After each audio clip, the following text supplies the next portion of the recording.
We're going to talk some more about the retailer-supplier partnerships in this section, but more about the implementation of it to cover some of the details. There's a lot of them. We've already talked a lot about supplier contracts. This is the same thing. This is part of negotiations, which is a big part of trying to build that long-term supply chain so everybody is on board with the same thing.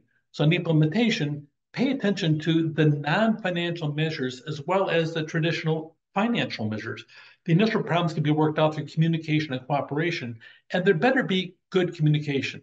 If there's not immediately, you need to say, yo, there's no communication happening here. We need to make sure we're on the same page. I don't want to have the same problem reoccurring. And if we can't fix this, we need to sit down and find another way, or we're not going to be around together. Make certain that both sides have a strong commitment to the whole implementation of it. Fast response to emergencies, you should have contingency plans, plans that if this goes wrong, we'll do this. If you have a semi that's full of your goods sitting on the roadside and is supposed to be arrived at a certain place, what contingencies do you have to pick up that trailer and get it there, or to sit down there and have a quick shipment and a smaller load to sit down and arrive to make certain those shelves have stuff on them? Pay attention to fast response. Pay attention to planning for something to go wrong, because you know what? Life happens. Something does happen and things do go awry. Do you have a plan for that? That's as much on you as the person that you're dealing with as to who's in charge of that. Make certain you both have that. Sometimes situations change at the retailer. They have the sprinklers went off in one whole section and they wiped out four different row shelves over here. So you got to sit down and get product there right away. Everything got saturated. They're pitching a dumpster right now. How fast can you get your product to put back on the shelves once the sprinklers are fixed and once the shelves are dry? What can you do for that retailer? You got to think about the things as to what can you do if you're the supplier. You have to think about it too if you're the retailer, what can happen in the process. Who owns the inventory? That's a negotiable part. Their credit terms, that's negotiable. Ordering responsibilities, that's all really in the agreement. Sometimes you have a personality involved, and the personality, they're there and they make life miserable, or they're not there and life is miserable. It just depends. There's some people that you can count on them every single day of the week, but all of a sudden they're so dependable, they get hired away by somebody else. And what are you going to do with that? With the replacement, that'll take months before they're up to snuff to sit down there and handle that. So it depends where you're at on the whole aspect of it. Different aspects, integrating information systems.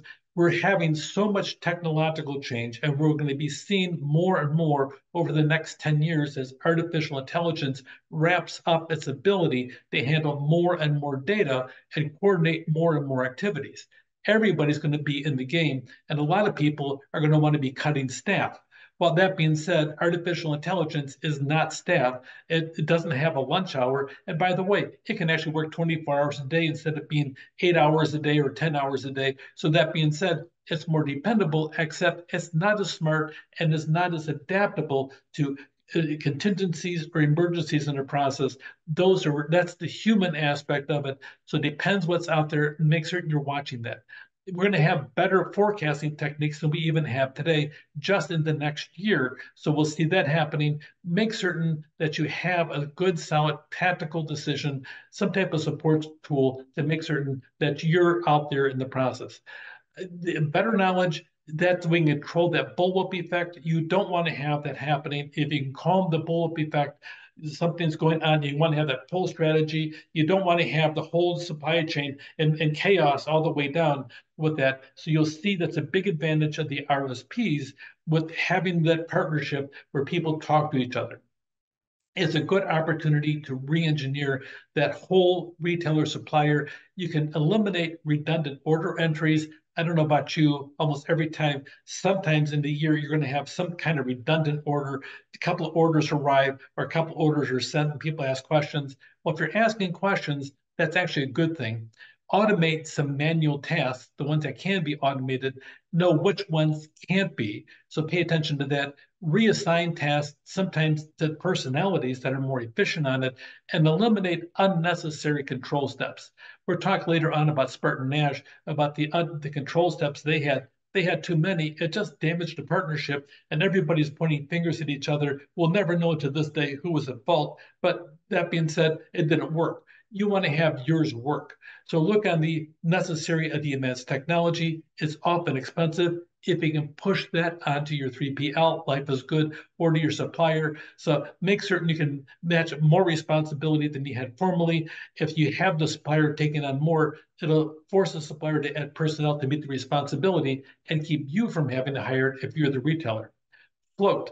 A lot of times, when you have problems with cash, if you have a recession or some type of pressure, you want to preserve your cash.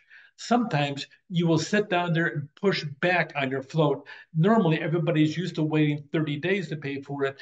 When you start pushing 90, everybody gets nervous because they have to pay for their goods and they may have to now start paying upon delivery. You don't want to back yourself into that corner. If you have good communication, you might be able to extend the float aspect of it, keeping money, preserving your cash burn to make certain that you have money to pay all your bills and push things out. If you have good communication, what I've seen is that it really helps both sides to sit down there and embrace the other and go through the crisis together for the moment. So watch the cash flow, make certain that you're paying your bills in a timely fashion. If you're not, have an explanation why. Otherwise, you may be burning up the other person. A couple successes and failures you have. Western Publishing, they had some fabulous stuff. Walmart had some, and VF Corporation has some. Spartan Nash had a total disaster. We'll talk more about that, about the failure aspect of it. And Walmart, they added Meet Johnson's, the VMI program, and they really they completed the point of service information and the inventory turns at Walmart have gone from 10 to 100 and Mead Johnson from 12 to 52. Those numbers are fabulous numbers. You start talking about the opportunities out there, you're going to have bumps, you're going to have potholes out there, and things will go awry. But if you talk a lot and if you have multiple plans and you have that good communication, you watch your cash float in the process over the here and make certain you're communicating. If you need to preserve cash because of this, communicate that and make sure you make up for that other ways further down the supply chain. Life will be good if you pay attention and people can get over the pots and bump holes if there's good communication happening and if the service is always good between the two. Take care.